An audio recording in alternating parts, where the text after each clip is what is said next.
নমস্কার বন্ধুরা, আমি মনীষা আর মনীষার রান্নাঘরে তোমাদেরকে অনেক অনেক অনেক স্বাগত।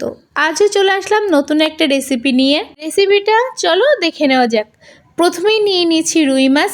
আমি কিন্তু এখানে 1 কিলো 250 ওজনের একটা রুই মাছ নিয়ে নিয়েছি, আর এখানে 4টে টুকরো নিয়ে নিয়েছি, আর সেগুলোকে লবণ হলুদ মাখিয়ে নিয়েছি ভালো করে। লবণ হলুদ মাখিয়ে 4-5 মিনিট আমি রেস্টে রেখে দিয়েছি। তারপরে এইটা সর্ষের তেলে ভাজতে দিয়ে দিয়েছি। কড়াইটা কিন্তু একটু গরম করে নিতে হবে বেশি পরিমাণে, কারণ না হলে লেগে যাওয়ার সম্ভাবনা থেকে যেতে পারে, সেক্ষেত্রে মাছ কিন্তু ভেঙে যায়। তো আমি আজকে রান্নাটা কিন্তু সর্ষের তেলেই করব।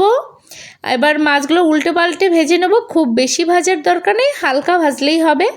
এবার তোমরা যদি চাও কড়া ভাজতে সেক্ষেত্রে ভাজতে পারো, কিন্তু আজকের মাছটা একটু হালকা ভাজলে সেটাই কিন্তু একটু বেশি টেস্টে লাগবে। এখানে একটা বাটিতে আমি নিয়ে নিয়েছি সর্ষের এখানে আমি 1.5 চামচ মতো নিয়েছি, আর 4 থেকে 5টা কাঁচা লঙ্কা নিয়ে নিয়েছি। আর মাছগুলো দেখছো কেমন ভেজেছি, খুব বেশি কড়াও না আবার খুব বেশি হালকাও না, মিডিয়ামভাবে ভেজেছি। আর এখানে 1/2 চামচেরও কম একটু কালো জিরে ফোড়ন দিয়ে দিলাম তেলের মধ্যে, আর এখানে দিয়ে দিলাম কুচানো পেঁয়াজগুলো যত মিহি করবে ততই টেস্টি হবে। তো আমি এখানে মোটামুটিভাবেই কুচিয়ে নিয়েছি, নিয়ে এটাকে আমি ভাজতে দিয়ে দিয়েছি। এখানে কিন্তু আমি খুব বেশি তেল ব্যবহার করব না, কারণ যেহেতু সর্ষে আছে তো খুব বেশি তেল ব্যবহার করার দরকার নেই।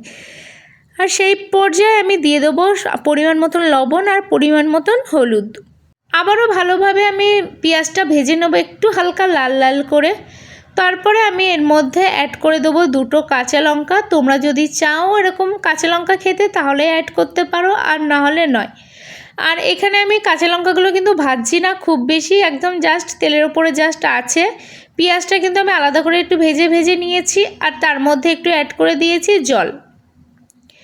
এই বাটির 2 বাটি মতন আমি জল অ্যাড করেছি। জল অ্যাড করার পরে ঝোলটা যখন একটু ফুটে উঠেছে তখন আমি সর্ষে বাটা, আর যেটার মধ্যে সর্ষে আর কাঁচা লঙ্কাটা পেস্ট করে নিয়েছিলাম সেই পেস্টটাই আমি দিয়ে দিয়েছি।